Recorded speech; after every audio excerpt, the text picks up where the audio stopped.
Hello. जी हाँ दोस्तों, दिल थाम कर बैठे आप लोगों के बीच आ रही है एक बंगाल की हसीना धर्मेंद्र निर्मलिया के गाने पर ठुमका लगाने के लिए। एक डीजे वाले भैया थोड़ा लाइट ऑफ कीजिएगा। डीजे सुमित सतीश रैमा। सही से छौड़ी नाच उमर छौआ खन काच, सही से छौड़ी नाच उमर छौआ खन काच। लता भके छौड़ा लटक तहुगे असते जब तोरा पटक तहुगे पटक तहुगे लटक तहुगे पटक तहुगे लटक तहुगे।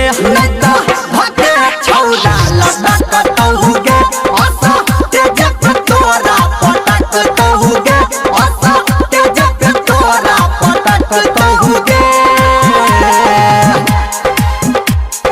ए भैया आगे में जो भी बैठे हैं, ए भैया आप रेजर लाइट का उपयोग ना करें।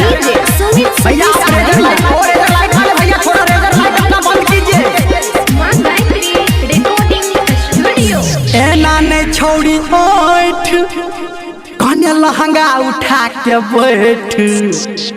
ए नाने छौड़ी बैठ कने लहंगा उठा के बैठ। नहीं तो लफुआ छौड़ा जोहत तहुगे असते जब तोरा पटक तहुगे पटक तहुगे लटक तहुगे पटक तहुगे लटक तहुगे। नहीं तो भके छौड़ा लटक तहुगे असते जब तोरा पटक तहुगे।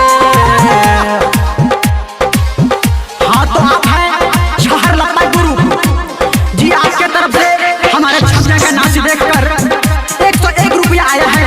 धन्यवाद भैया आपको।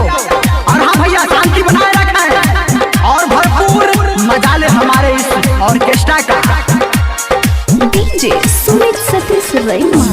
करे नहीं लट लट छौरा में छौरी सट, करे नहीं लट लट छौरा में कने सट। नहीं तो फूला लगा लूटे कट तहुगे असते जब छौरा पटक तहुगे पटक तहुगे लटक तहुगे पटक तहुगे लटक तहुगे। नहीं तो फूला लगा छौरा कट तहुगे असते जब तोरा लटक तहुगे असते जब छौरा पटक तहुगे।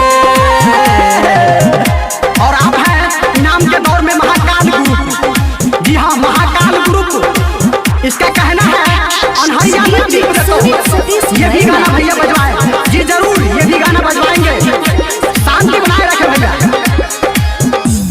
मानी ले हमर बात धर्मेंद्र के चल साथ।